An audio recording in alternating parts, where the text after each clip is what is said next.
আসসালামু আলাইকুম ভিউয়ার্স, নতুন একটি রেসিপি নিয়ে হাজির হয়েছি। আশা করছি যে আজকের রেসিপিটি আপনাদের কাছে ভালো লাগবে। আর যদি ভালো লেগে যায় প্লিজ আমার চ্যানেলটি সাবস্ক্রাইব করবেন। সাবস্ক্রাইব করে পাশে থাকা যে বেল আইকন রয়েছে তার অল অপশনে ক্লিক করে দিবেন। এতে করে এরপর আর কোনো ভিডিও আপলোড করার সাথে সাথে নোটিফিকেশন আপনাদের কাছে পৌঁছে যাবে। পেঁয়াজ নিয়েছি 2টা বড় সাইজের, আর রসুন নিয়েছি 3 কোয়া। আর এখানে আমি আরও কিছু ইনগ্রিডিয়েন্টস অ্যাড করবো, আর সেগুলোকে খুব ভালো করে ব্লেন্ড করে নিব। তো আমি আজকে আপনাদের সাথে বিফ কোফতা কারি শেয়ার করব। আর এখানে আমি 1 ইঞ্চি পরিমাণ আদা নিয়েছি, যেটাকে আমি স্লাইস করে কেটে নিয়েছি। আপনারা চাইলে কুচি করেও নিতে পারেন। এরপর এখানে আমি এবার ইউজ করব কাঁচামরিচ। আমি এখানে একটা বড় সাইজের কাঁচামরিচ নিয়েছি, আপনারা চাইলে মিডিয়াম সাইজের 2টা কাঁচামরিচ নিতে পারেন। তো এটাকে আমি একটু বড় বড় করে টুকরো করেছি যেন ব্লেন্ডারে ব্লেন্ড করতে সুবিধা হয়। তারপরে নিয়েছি ধনেপাতা কুচি। ধনেপাতা হচ্ছে যেটা 2 টেবিল চামচ হবে।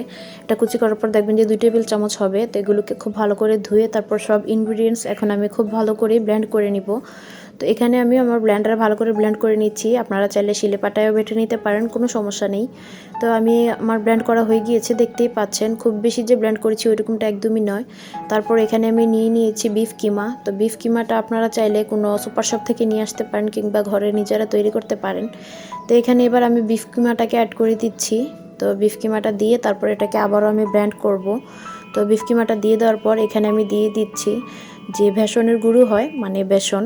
আমি এখানে 3 টেবিল চামচ দিয়ে দিচ্ছি বেসন। এটাকে হালকা একটু টেলে নিয়েছিলাম তাওয়ায়, তো সেটাকে আমি এখানে 3 টেবিল চামচ দিয়ে দিয়েছি। আর এখানে আমি দিয়ে দিচ্ছি ধনিয়া, যেটাকে আমি ক্রাশ করে নিয়েছি হালকা একটু ভেজে। তো আপনারা চাইলে ধনিয়ার গুঁড়োটাও ইউজ করতে পারেন, তবে এভাবে ক্রাশ করে দিলে হয় কি খুব ভালো করে, যেটাকে হালকা একটু ভেজে দিলে সেটা ভালো একটা ফ্লেভার আসে।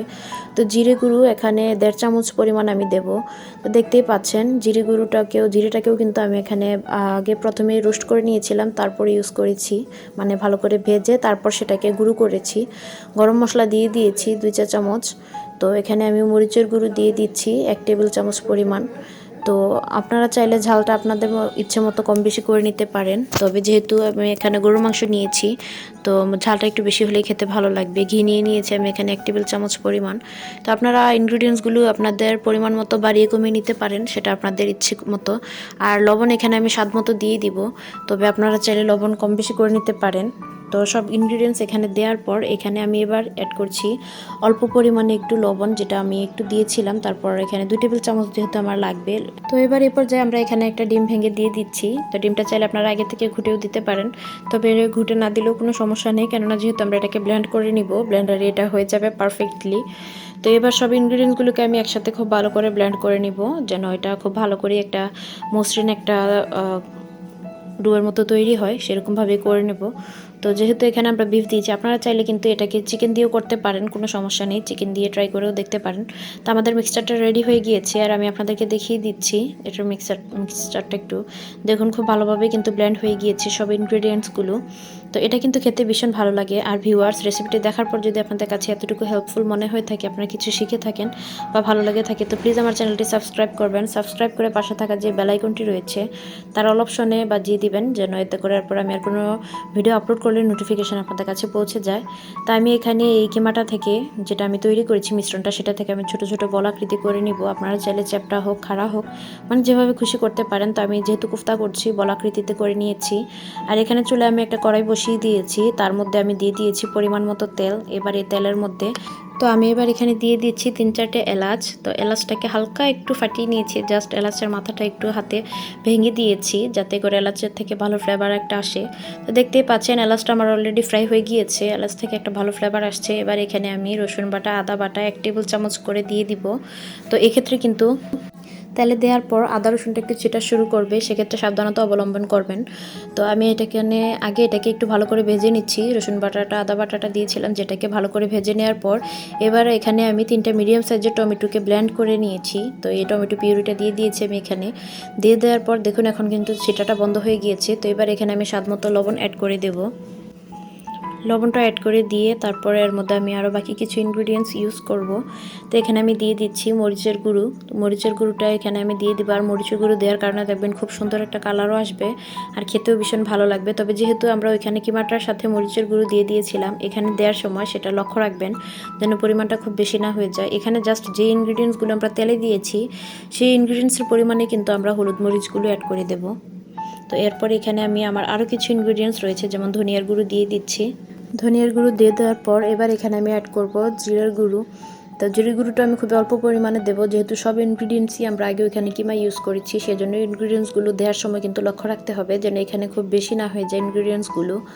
তো এখানে দেখতে পেয়েছিলেন আমি জিরে গুঁড়ো, ধনিয়ার গুঁড়ো সব ইনগ্রিডিয়েন্টস দিয়ে দিয়েছি। এবার এটাকে একটু ভালো করে মিশিয়ে নিচ্ছি আর তেলটা ছেড়ে আসা পর্যন্ত অপেক্ষা করব।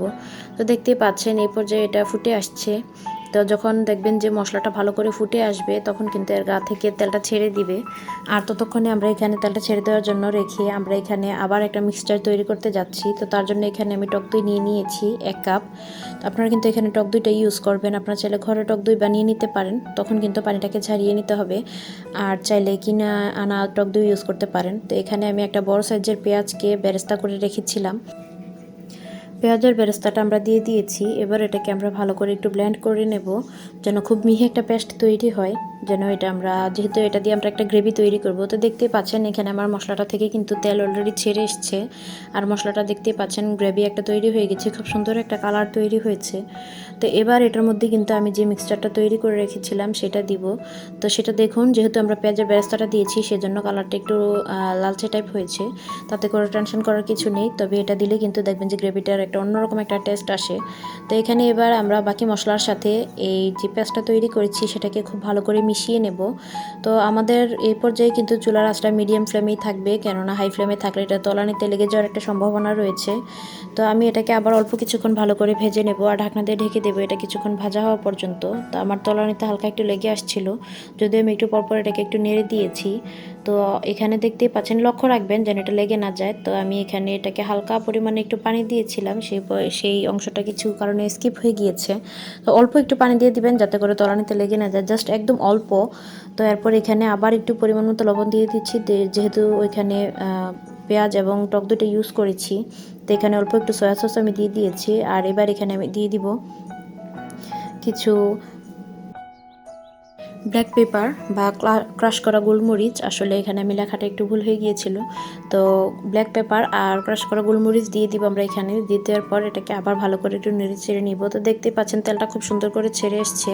তো আপনারা চাইলে কিন্তু বিফের যে কোফতাটা আপনারা তৈরি করেছেন, যে বলগুলো তৈরি করেছেন, সেই বলগুলোকে চাইলে হালকা একটু ভেজে নিতে পারেন, আবার চাইলে এখানে একবারে দিয়ে দিতে পারেন। তবে আমি এখানে একবারই দিয়ে দিব, আপনারা চাইলে হালকা করে একটু তেলে ভেজে নেবেন, কোনো সমস্যা নেই, এতে করে খেতে আরও একটা ভালো ফ্লেভার আসবে। আর বলটা নাড়াচাড়া করার সময় কিন্তু সাবধানে করতে হবে, যেহেতু আমরা এটাকে কাঁচাই দিয়ে দিচ্ছি। সেজন্য আপনারা দেখতে পাচ্ছেন আমি হাতে করে এটাকে কোনো চামচ না লাগিয়ে লুচনির সাহায্যে নেড়ে নিচ্ছি। এতে করে হয় কি এটার মধ্যে ভালো করে সকল মশলাপাতি যেন এটার গায়ে লেগে যায়। তো এবার আমি এটার মধ্যে পরিমাণ মতো ঝোল দিয়ে দিয়েছি আর এটাকে আমি কুক হওয়ার জন্য ছেড়ে দেবো 40 থেকে 45 মিনিটের মতো। তার মাঝখানে কিন্তু মাঝে মাঝে নেড়ে দিতে হবে, লক্ষ্য রাখতে হবে যেন এটা তলানিতে লেগে না যায়। দেখে নিশ্চয়ই বুঝতেই পারছেন যে বিফ কোফতাটার মধ্যে কিন্তু অলরেডি মশলা ঢুকে গিয়েছে আর এটার খুব সুন্দর একটা কালার চলে আসছে। তো এবার এ পর্যায়ে আমি গরম মশলা দিয়ে দিব এখানে। তো গরম মশলাটা আমি দিয়েছি একদমই অল্প পরিমাণে, 1/2 টেবিল চামচ, একটা ভালো ফ্লেভার আসার জন্য জাস্ট এটাকে আমি এখানে অ্যাড করেছি। তো এবার এখানে আমি আবার অল্প করে একটু জিরে গুঁড়ো দিয়ে দিব। তো এগুলো হচ্ছে যেগুলোকে আমি আগে ড্রাই রোস্ট করে রেখেছিলাম সেগুলো, এটা দিলে হয় কি একটা ভালো ফ্লেভার আসে। তো শেষ পর্যায়ে দেওয়ার কারণ হচ্ছে যখন এগুলো ফ্লেভারগুলো ভালোভাবে আসে। এখানে আমি কিছু মেথি পাতাও দিয়ে দিচ্ছি। আপনারা চাইলে যদি মেথি পাতা আপনাদের কাছে হাতের কাছে না থেকে থাকে চাইলে এটা স্কিপ করতে পারেন, কিংবা আপনারা চাইলে একটু মেথিও ক্রাশ করে দিয়ে দিতে পারেন। তো আমার রেসিপিটি অলরেডি হয়ে গিয়েছে আর আমি এটাকে সার্ভ করেছি ডিম সেদ্ধ দিয়ে। তো আপনারা চাইলে আপনাদের ইচ্ছে মতো সুন্দরভাবে সার্ভ করতে পারেন। আমি উপরে কিছু ধনেপাতা কুচিও দিয়ে দিয়েছি। তো রেসিপিটি কেমন লেগেছে অবশ্যই একটু মূল্যবান কমেন্টসের মাধ্যমে জানাবেন। আর যদি আপনাদের কাছে ভালো মনে হয়ে থাকে বা আপনাদের কাছে ভালো লেগে থাকে, আপনাদের ফ্রেন্ডস অ্যান্ড ফ্যামিলির সাথে শেয়ার করতে পারেন। আর আমার চ্যানেলটি অবশ্যই সাবস্ক্রাইব করে পাশে থাকবেন, কেননা আমি আপনাদের সাথে এরকম আরও রেসিপি প্রতিনিয়ত শেয়ার করার চেষ্টা করি যেন আপনাদের কাছে ভালো লাগে। আর আশা করছি যে আমার রেসিপিটি দেখার পর আপনাদের কারো না কারো কিছুটা হলে উপকার আসবে, সেটাই আমার সবচেয়ে বড় পাওয়া। তো চলে আসবে আবার নতুন কোনো রেসিপি নিয়ে অন্য কোনো দিন। ততদিন সকালে ভালো থাকবেন, সুস্থ থাকবেন। আল্লাহ হাফেজ, আসসালামু আলাইকুম।